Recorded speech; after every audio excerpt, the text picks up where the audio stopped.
Good evening, my good friends. I'm not sure if you can tell by my setup what we might be filming today, but this year I am so happy to be participating in Summerween, one of my favorite times of the year, aside from actual Halloween. I, like so many others, Halloween is my favorite holiday, and so to get to celebrate it twice a year is so exciting. All of my favorite booktubers always participate in this every year, and I absolutely love watching their videos. I think that mood reading is such a big thing, and for me, I want to escape the heat and pretend that it's already fall. And so this is just a perfect excuse to do that. So without further ado, let me introduce you to the books that I will and will not be reading this Summerween, as well as a couple movies that I think complement really well for this season. Let me tell you about those. If you all don't mind, we're going to start with my stack of honorable mentions and books that I, quite frankly, just don't think I'm going to have enough time to read this week for Summerween. Some of these I've read before. Others I'm excited to read for the first time, but I just have other reasons that I didn't want to include them in this video. We're going to start with one of my all-time favorite books ever, but absolutely one that would fit the Summerween vibe, and that is Something Wicked This Way Comes by Bradbury.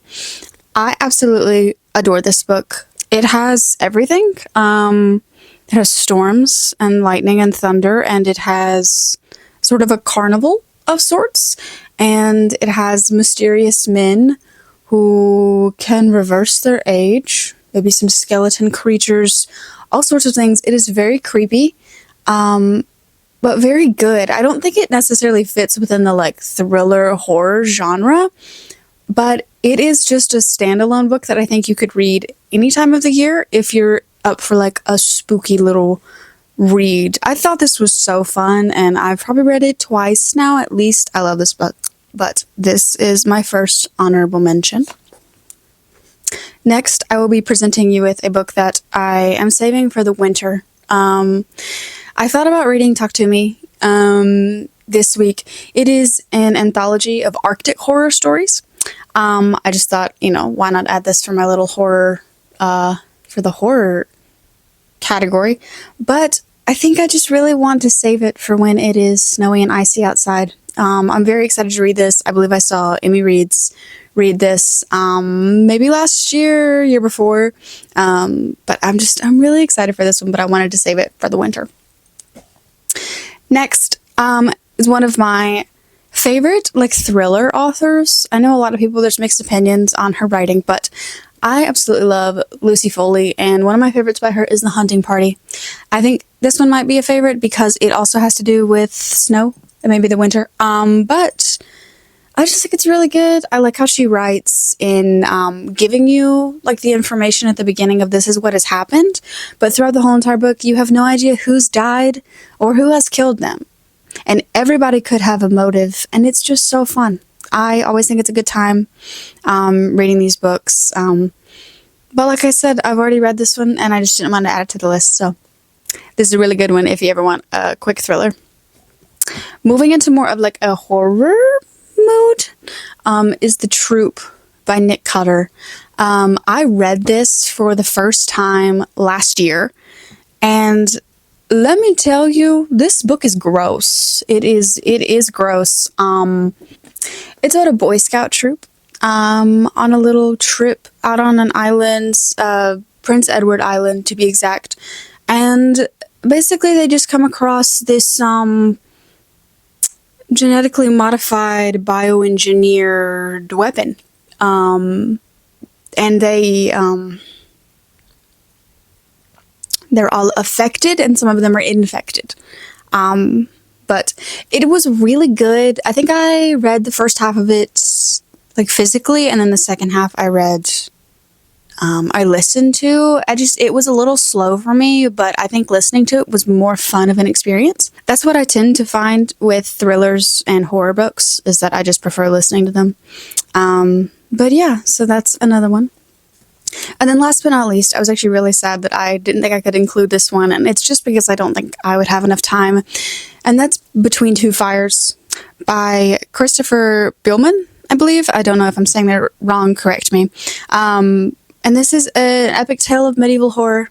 I'm not really sure what it's about, but I know that I absolutely loved the cover, and I absolutely loved the end pages, and I just had to buy it. So I'm very excited for when I do finally get to this one, but now will not be the time because she is a bit long, and I cannot read that in a week. So those are my honorable mentions, and now I guess we'll actually move into the books that I will be reading this week. Okay, so getting right on into the books that I will be reading this week. I'm going to go in order with the prompts that are listed. Starting with the first prompt, it is a book to read at night or in the dark. And I wanted like a quick fun one because I didn't want to be too spooked at night trying to go to bed. So I picked up the graphic novel Night, it's very bendy, Night of the Ghoul. I got this from my library. This is by Scott Snyder and Francesco Francavilla. But some of the illustrations in it, I was flipping through it this afternoon. Some of the illustrations are quite gorgeous. The colors in this are gorgeous, and the illustration is just, I mean, it's wonderful. Like this is the dream job for an illustrator. So cool. So I'm very excited to read that. I've actually never read a graphic novel before, so this will be a first for me. But I just wanted something that would be maybe a little bit more fun and maybe not as serious so that I could read this before bed at night. So I will keep you updated on this one. The next one, I am cheating just a little bit, but I need you guys to bear with me, okay? So the second prompt is a book that is like horror or a thriller. So I'm technically reading 2 that would count for that prompt. I'm not reading 5 books. I'm only reading 4. But for that prompt, I am reading What Feasts at Night by T. Kingfisher. I have that on audio from my library. And then I'm also reading Hungerstone by Dunn. This one is like a vampire novel. I think it's a Carmilla retelling. I'm very excited about this one. I've had this one for quite a while, and I'm really excited to throw some vampires in here. And What Feasts at Night is sort of a second book in T. Kingfisher's Sworn Soldier series, which has not been my favorite collection of books by her, but I love the sort of gothic atmosphere. The first one was What Moves the Dead, and it was a retelling of the fall of the House of Usher, which I love that story. So I think there are some things about it that I can overlook, but I'm reading the second book in that series as well. So that is what I'm counting as my horror/thriller. The next prompt is to read a book by a new to you author. And in that case, I am also using Hungerstone, because I've never read anything by Dunn before. So yeah, we're doubling up. And then for the next one, for the next category, which is a book with pink on the cover, I'm also cheating a little bit because look really closely on What Feasts at Night. There is indeed some pink in the horse on the cover. I'll insert a picture right here. There is some pink on the horse and on the cover, so I'm using that because I could not find a pink book that I wanted to read or that I thought I had enough time. So I am just sort of cheating a little bit in all of the areas. And last but not least is a book with less than 250 pages. And for that, I am reading a book that I have been searching for forever. And I finally found it actually like 2 weeks ago. So perfect timing. And that is The Halloween Tree by Ray Bradbury. Like I said, I love Ray Bradbury. Everything I've ever read by him, I really enjoyed. And I have heard good things about this book as well. I'm trying to see how many pages are in this. There are 145 pages in this. So I think that this one and Night of the Ghoul, I will probably be reading both of these sort of at night, maybe in one sitting. So I'll document my time with these books, and I'm really excited for just a cozy little week of spooky reading. So I hope you guys enjoy watching. I hope you also participate in Summerween. Summerween is all summer though, so just because it's not this week does not mean that you can't participate. So I hope you guys enjoy, and I will keep you updated on my books.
Hello, good afternoon. Checking in with a little mid-video update to let you know that I have already finished one of my books, which is making me potentially want to add another one to the list for Summerween, but we will get to that.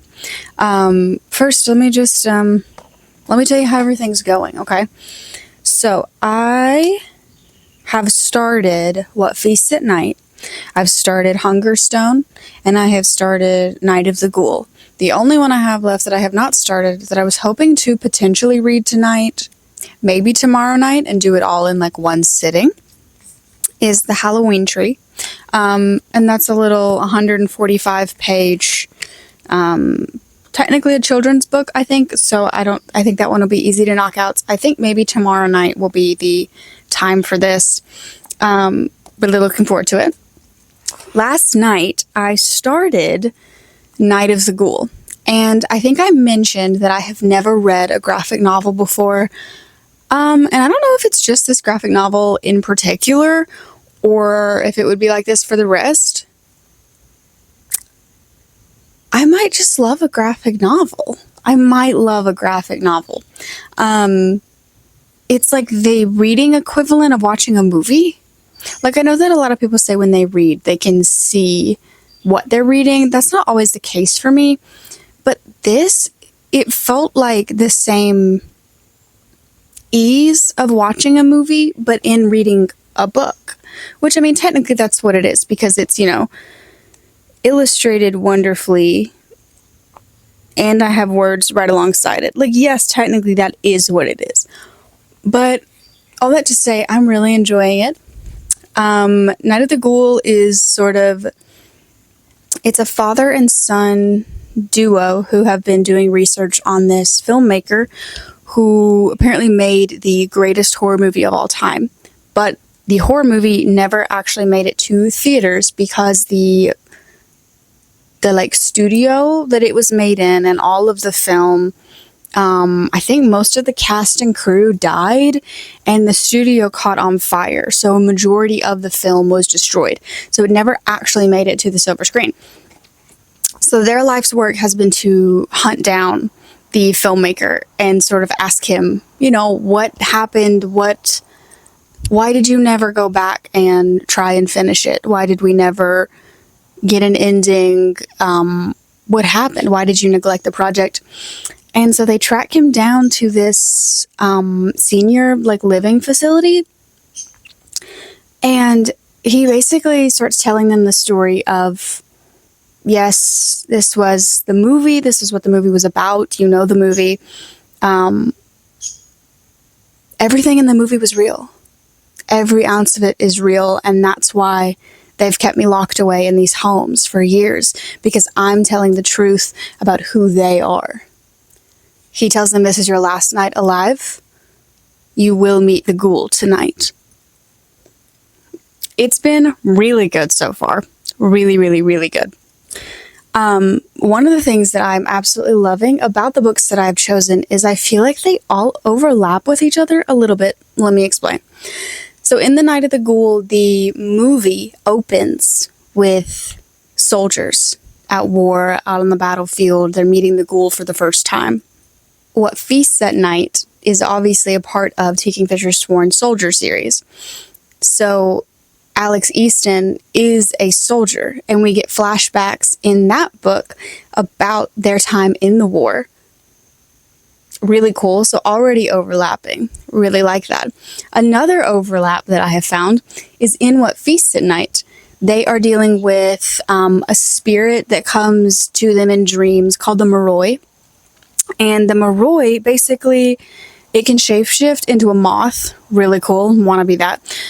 But it will come and land on your chest at night, and it will feel like you cannot breathe. And basically, Alex encounters this spirit, and the moth transforms into a woman. Then we have Hungerstone, right? Where similarly to Dracula, at night, in bed, we wake up, what's in bed with us but a woman? Hello, she wasn't there. The woman in my dreams. Anyway, really, really, really loving the overlap. Hungerstone, I think I was about at 65% of the way through. I've been tag teaming, reading it, and listening to the audiobook, so I've gotten a fair amount of it done, and I'm really enjoying it. I am not always the biggest fan of vampire things, but Hungerstone I'm very much enjoying. I've never read Carmilla, but I'm thinking that now after starting Hungerstone, I might have to read Carmilla later. Maybe I'll make that a fall thing. But this book has been fantastic. I'm hoping to wrap it up tonight. So I grabbed the original Dracula from my library, but I might just watch it with no sound so that I can have the vibes of Dracula going on and finishing Hungerstone. It's just been really good. I'm about to spoil something in Hungerstone, so just, if you don't want a spoiler, just move along.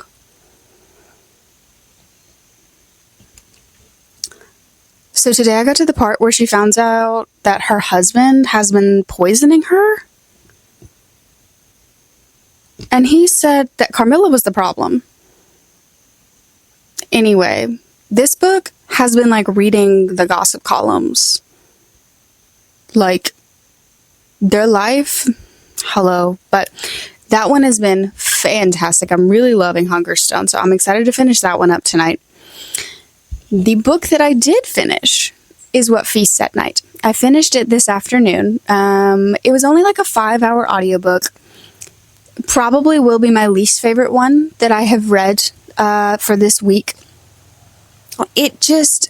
The first half of it was very strong, and it reminded me of What Moves the Dead. Is that the name of it? I think the first one in the Sworn Soldier series.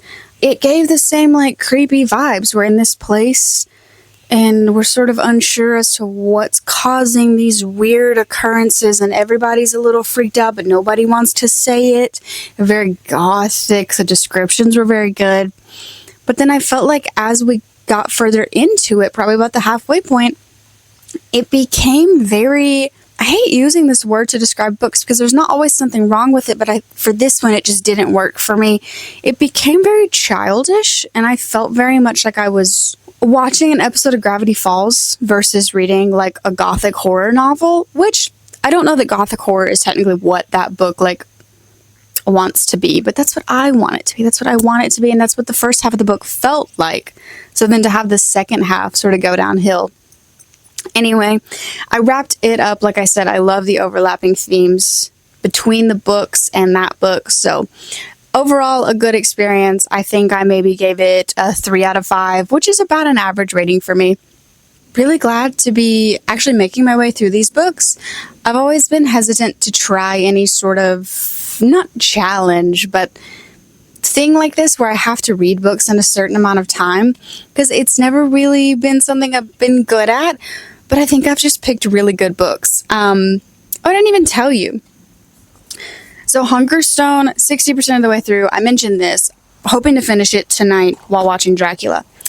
Night of the Ghoul, I got to the halfway point last night, actually. So this will probably be what I finish tonight after I finish Hungerstone. So that one will be the last one I finish today. So I'll finish 3 books in one day. Who's ever heard of Morgan doing that?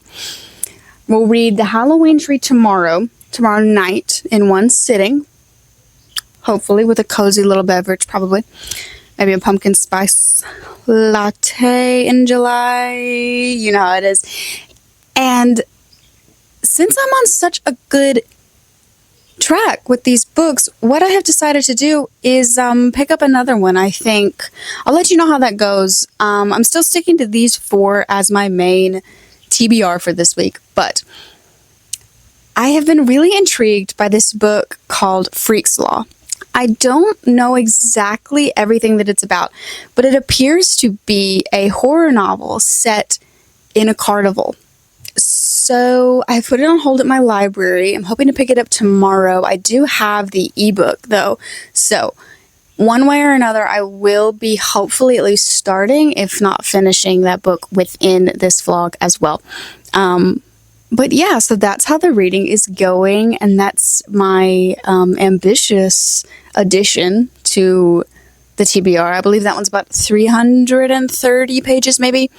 Either way, it sounds right up my alley, so once I heard about it the other day, it hasn't left my mind. So I figured this might be the time to add it. But anyway, I hope you guys enjoy the rest of this video, and I will check back in with you when I've hopefully finished all 4, maybe 5 of these books.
Hello once again, my Summerween loving friends.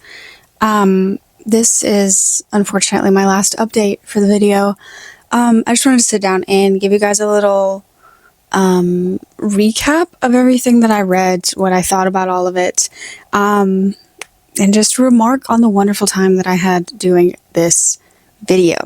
So let me start with, I think, what I told you the last time. I finished What Feasts at Night, a 5-hour audiobook, really simple, had actually a lot of downtime at work, so I was able to listen to this on the job, which was incredible. So I got paid to listen to What Feasts at Night. I think I already gave sort of my review for this. I don't really know that I'm going to rehash it. It was okay. Yeah. Anyway, moving on. The next book that I finished, I believe, was either Night of the Ghoul or Hungerstone. I'm not really sure. I am going to talk about Night of the Ghoul first, though. Night of the Ghoul was the graphic novel that I picked up for this little challenge or video, whatever. Not really challenge, but like for this, I was going to say segment. Segment's not right.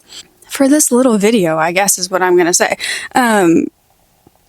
And it was genuinely incredible. I loved this little graphic novel. It was really good. I didn't know that a graphic novel could like surprise me, but it did, because I was shocked at the end. I thought I knew what was going on the whole time, and apparently I didn't. So absolute kudos to the authors of this book, and the artwork is incredible. It is just, it's so good. It's kind of gross, a little creepy, I felt like I was on my toes the whole time. I felt like it was keeping me on the edge of my seat. So genuinely a good time if you're looking for a little spooky, creepy, maybe even like Hollywood-esque, like film. What am I trying to say? I don't know, like the prime of Hollywood, like, you know, that sort of vibe that I'm talking about, like movie star kind of deal. It has it all. It's really good. If you're looking for a good little spooky graphic novel, absolutely pick up Night of the Ghoul by Scott Snyder and Francesco Francavilla. Very, very good. My one and only full-length novel book that I read was Hungerstone. I finished this book probably the same day that I finished Night of the Ghoul, maybe, but I'm going to talk about this one now. Yeah. I feel like was pretty popular when it first came out. I don't remember how long it's been out. Maybe like a year, or this year, last year. February of 2025 is when this came out. And I feel like I heard about it a lot, maybe just the like name of it when it first came out. And then I feel like the talk about it just sort of died out. I haven't really heard anybody speak of it. Maybe a lot of people talked about it and I just haven't seen it. That's a possibility. I really liked this.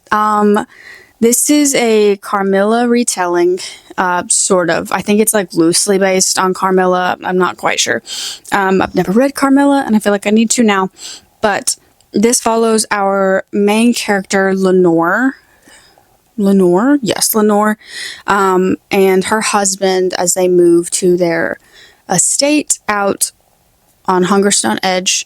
And they find this woman who's been in a carriage crash along the way. And her name is, of course, Carmilla. Carmilla comes to live with them, and life for Lenore just slowly devolves into everything horrible, and Carmilla is the only good thing in my life. I think I would absolutely say recommend. I don't even think you need to. Maybe that is what did it for me, because I'm sitting here thinking, I was going to say that you don't even need to enjoy vampire-esque things to enjoy this. And maybe that is the appeal of it for me, because I have never, nobody crucify me for this, I am not the biggest fan of vampire things. I don't really care. I just don't get the draw to it that some people do. I've seen Interview with the Vampire. I've never read it. I've watched the show and the movie. I read Dracula. That book was just kind of a drag. I did enjoy Bury Our Bones in the Midnight Soil, I will say that, but I think I just like V.E. Schwab's writing, so maybe also really like Multiple Timelines. I don't know, but this one was like a vampire novel in a way that's not a vampire novel.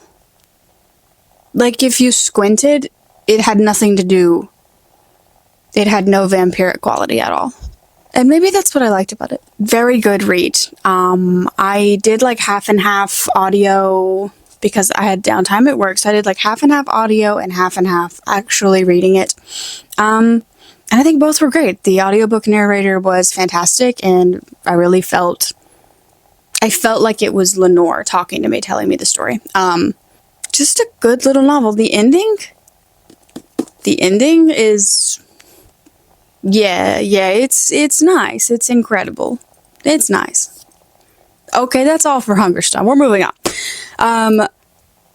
Last but not least, for everything that I finished The Halloween Tree by Ray Bradbury. Actually did not read this in one sitting like I said I thought I was going to, or that I wanted to. I just got really tired. So I did read it in 2 nights, but alas. Still fantastic. I think I said that one of my all-time favorite books is Something Wicked This Way Comes, which is also by Mr. Ray Bradbury. And this book just has the exact same quality. I think it's a younger reading level, technically for children, but it was the same kind of like weird, spooky, hey Ray, what's going on? What are we talking about? Where are we? What's happening? Because what? You're throwing words at me and I'm not really like following until I'm following. And then everything makes sense. But it genuinely, if you love Halloween, it encapsulates the like childlike wonder of it, of like, oh, this is kind of weird, but I also really love it, and like it's kind of scary, and I know that it's kind of dangerous, and like I know that I should be scared, but I'm having a lot of fun. It's really, really good. Put aside that it's a children's book, it is fantastic. I just simply love Ray Bradbury's writing, I found out, so I need to read all of his work immediately. And that is all for the books that I finished in this video. I know that I said that I had wanted to start Freakslaw, and I did in fact start Freakslaw. That is Freakslaw by Jane Flett. I did in fact start it. I am about 25% of the way through with it. I have it as an ebook from Libby. However, I'm liking it so much that I ordered my own copy. So I am waiting on that to arrive, and I'm going to finish it physically because it's just been that good. So Freakslaw is a book that is a more adult Something Wicked This Way Comes, and some of the stuff in it is so gross, but it's so tangible, and there's magic and the carnival and so good. I would love to share with you all about it right now because I am loving this book, but I think I'm going to hold off until the next video, potentially, where I think I might just keep the good horror vibes going, because since reading these books, I've absolutely been in the horror mood. So we'll see. If you guys have been reading any Summerween books of your own, or if you're gonna be reading any Summerween books of your own, please tell me what they are. I would love recommendations, because like I said, I would love to keep these horror vibes going. But yeah, thank you guys so much for watching. Thank you for spending time with me. I hope you enjoyed watching this video. I enjoyed doing it so much, so I will absolutely be back this time next year to do it again. Yeah, I will catch you guys later. Goodbye.